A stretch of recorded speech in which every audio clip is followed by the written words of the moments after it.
All right, we're going to go over section 7.10 through, actually, should be 12, for chemistry 1151. So we've been talking about solid or liquids and gases mostly. We kind of skipped the section on solids.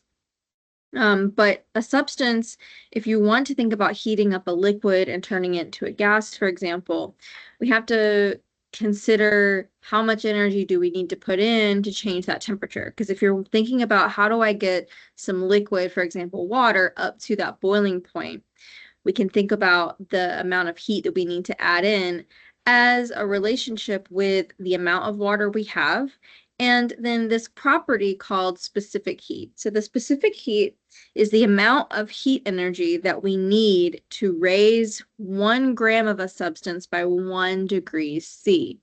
And so you can think about it like this. The more the specific heat, the less the temperature will change. So I like to think about specific heat as a resistance, is a level of resistance to temperature change.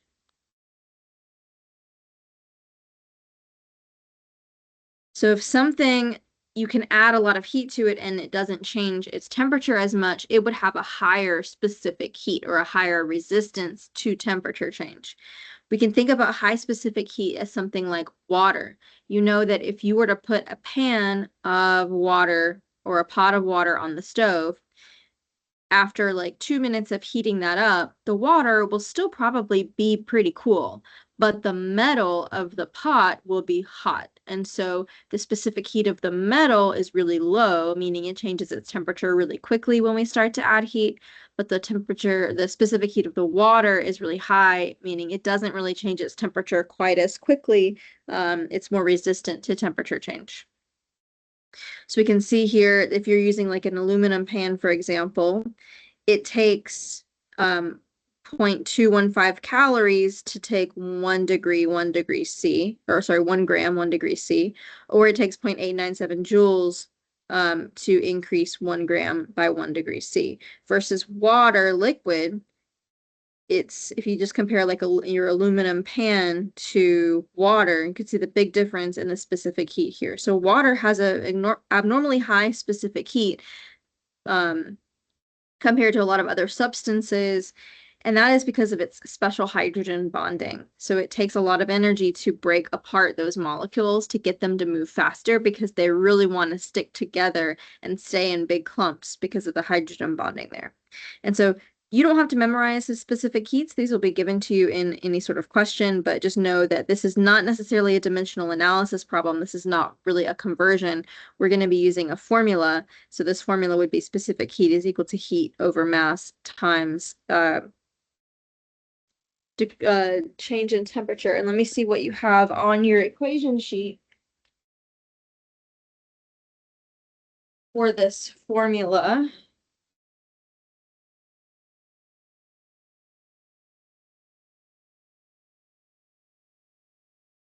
Looks like there is not anything on this equation sheet for this formula, so we can memorize this.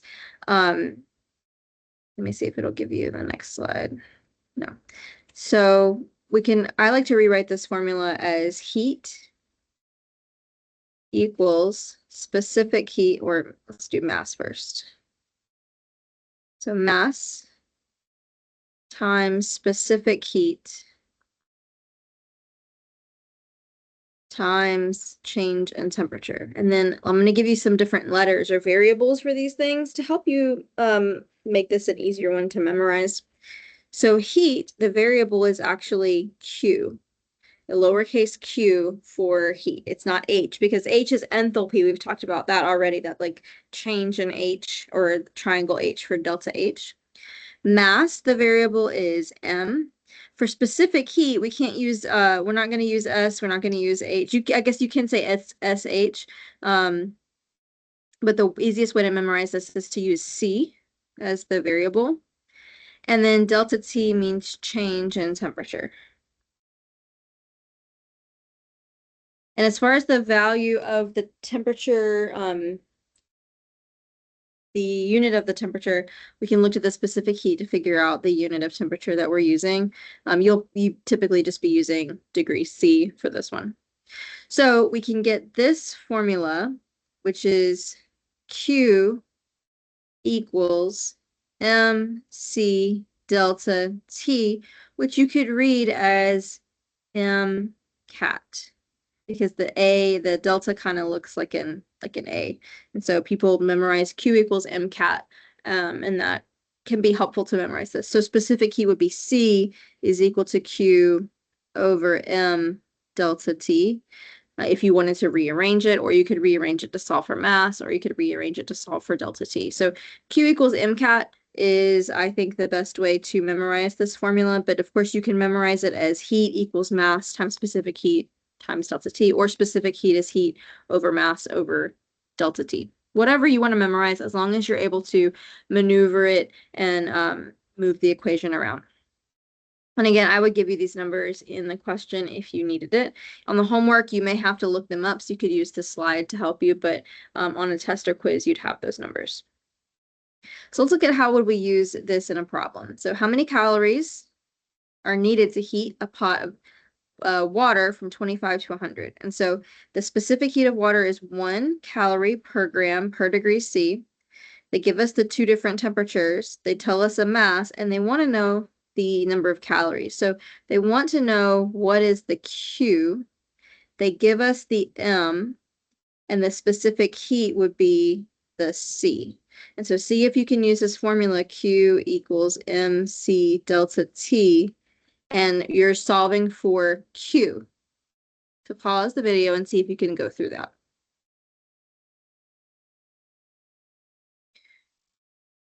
So we have here our Q equals M, I switch these around, C delta T, and so our Q is equal to, we're just going to plug these numbers in. So we have our mass, so I would do this as Q equals 1600, and then times our C, our 1 calorie per gram degree C, times, and then your change in temperature is here. So change in temperature is always final minus initial. So we're talking in terms of science. We always talk about the final minus the initial, or you can talk about the second one minus the first one. So T2 minus T1. And again, this is temperatures can stay in Celsius. They don't need to be in Kelvin. We're not talking about gases here. I mean, we can talk about gases here, but the specific heat is usually in units of delta or degrees C. So we have 75 degrees C was our change in temperature.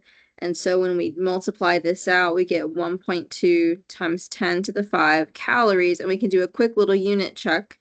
Our grams cancel, our degrees C cancel, and we're left with calories. So hopefully that makes sense. I know there's a lot of algebra in this unit, so make sure that you are getting that good algebra practice. So this is the ability for us to figure out, well, how much energy do I need to put in to go from, 25 degrees to 100 degrees. But once I get to that 100 degrees, what then is going to happen? So if I'm at water at 100 degrees, I'm going to start to do the phase change. And so we would go from, at 100 degrees Celsius, would go from liquid to gas for water. And so let's look at the different phase changes, making sure we remember the names needed for those phase changes, and then some different energies to look at for this. So for solid to liquid, we call this melting. And then from liquid to solid, we call this freezing. Now, melting is endothermic. So I want you to think about, if you have to put energy in, it's endothermic. So if I have ice and I need to heat it up to make it liquid, then it's going to be endothermic. If I need to cool something down to turn that phase, it's going to be exothermic. We can also think about it in terms of spacing. If you have to pull the particles apart to go from solid to liquid, it's endothermic. If you get to put the particles together, if you have to put them together, it's exothermic. So think about like breaking bonds and making bonds. Now, we're not actually breaking and making bonds. We're actually just changing breaking and making those intermolecular force attractions. So breaking in IMF is endothermic, and making new IMF attractions is exothermic. And the amount of energy that we need to melt a gram of a substance is called the heat of fusion. And that's called the delta H FUS, heat of fusion. So delta H is just your change in your heat energy, which is exactly equal to Q. So you can also maybe see Q of fusion. Q and delta H are the same thing. We've been talking about delta H a lot, but really it's the same thing as heat. So a change in that energy is the heat transfer. So heat is more of a transfer word than quite as like we use it as a noun, but it's really not. So we can use these numbers, these heats of fusions, as conversion factors. So let's take a look at this. If we know the heat of fusion for water is 79.71 calories per gram, we can rewrite this as 79.71 calories equals 1 gram. And if we have 50 grams, can we figure out how many calories that we need to put in to melt that ice? Yeah. And so we can use these conversion factors. I don't know where they're getting milligram from here. That's a mistake. And so we can set it up just like this. The heat of fusion is, remember, fusion means melting. I don't know why they just don't call it melting, but here we are. It's a heat of fusion. It's just how much it takes to melt. Now, if we want to turn a liquid to a gas, we're doing evaporation. So we would go from liquid to steam for water, which is gas. We need to increase the space of our particles. That's endothermic. We got to break those IMFs. If we need to decrease the space in our particles, that's exothermic. We want to add back in those IMFs. We're going to make those make those connections again. Condensation is what we call it when we go from gas to liquid, and vaporization or evaporation is what we call it when we go from liquid to gas. We call this the heat of vaporization for the amount of energy it takes to do that. So delta H VAP or Q VAP. And then really quickly, solid to a gas is sublimation, and gas to a solid is deposition. There is a heat for this. We won't really be talking about that one too much, though. Make sure you just know those definitions of those words. And so here's a summary of if it's endothermic or exothermic and what phases. I'm going to add to this slide. Delta H of fusion is the heat of fusion, and fusion is for melting. And we're just going to use this as a conversion factor. And delta H of vaporization is the heat of vaporization, which is like evaporation. And we're going to use these as conversion factors. And so these will help us understand how much energy we have to put in for different phase changes, or how much energy we get out. Maybe it's, so if it's endothermic, our delta H would be positive. If it's exothermic, our delta H would be negative, right? Endothermic, delta H is positive. Exothermic, delta H is negative. Endothermic, delta H is positive. Exothermic, delta H is negative. Just as a reminder of what we talked about in the last unit as far as those signs go. And so lastly, when we're thinking about heating and cooling stuff, we can use these heating and cooling curves to help us organize this information, because sometimes we want to know how much energy it takes, not just to melt or to boil, but how much energy would it take to go from ice at a certain temperature all the way to gas at a certain temperature. And we have to consider the energy that it takes to change the temperatures, and also the energy it takes to change the phase. So if we look at this heating and cooling curve, I'm going to point out a couple of things for you. As the temperature is on the y-axis, so as we increase temperature here, and then this is heat added. So it makes sense usually for most people, it makes sense for the positive slope line. So if I start here at a certain temperature, if I add heat, my temperature goes up. So my temperature goes up, my temperature goes up, and then I get to a certain point and I add heat, but my temperature is flatlined. My temperature doesn't go up anymore, but I'm still adding heat. this is your phase change. So for all of your like A to B, C to D, and E plus, these are all add heat, increase temperature. But from B to C and D to E, we're not increasing temperature. So what is the heat doing? The heat is going to separate our particles. This is our phase change.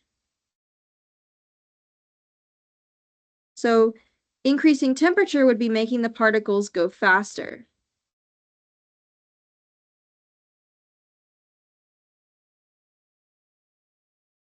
So we're increasing our speed, increasing our speed, increasing our speed, and then separating, separating, separating, separating, increasing speed, increasing speed, increasing speed, separating, separating, separating, separating, and then increasing speed as we go up.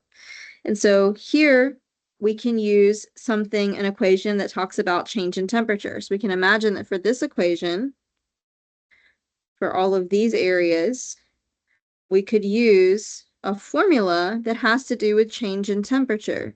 And we talked about a formula for change in temperature earlier. We could use Q equals MC delta T for each of those areas. So if you wanted to calculate how much heat it would take to go from here to here, well, we could use the Q equals MCAT for these two sections. Your specific heat changes based on what state of matter you're in, so make sure that you're using the correct specific heat there. And then we have our phase changes. And we cannot use Q equals MC delta T because our temperature is not changing, but we still are adding heat. So if you put in 0 for your temperature change, you would get 0 heat, but I know from this graph I'm still adding heat, right? Because I'm still moving to the right, but my temperature is not changing. So what do I use here? I'm going to use the heat. So we use delta H of fusion, and here we use delta H of vaporization. And we don't really need to think about a formula so much as just to use it as a conversion factor. And so you can see how we could add on multiple formulas, right? We would use a formula from here to here, then we would use a conversion factor from here to here, and then we would use a formula from here to here, and then we would use a conversion factor from here to here, and then we would use a formula from here to here. And each of those formulas is different. We cannot just use one formula from this temperature to this temperature because it's not just a straight line up. So we'd have to break it into sections. I don't know if you'll have a question that complicated on any of your Alex. You will not have a question that complicated on a test or a quiz, but you may have something like that in the homework. So just keep that in mind. That's kind of how we read those heating and cooling curves. This is the heating curve where we start at low temp and we go up. You also can have a cooling curve where we start at a high temp and we go down. Where we have our flatlining, that's our melting point, our freezing point, our condensation point, our boiling point. And so we can think about flatlining is where we have those phase changes. Okay, that's all for this video. We'll see you in the next one.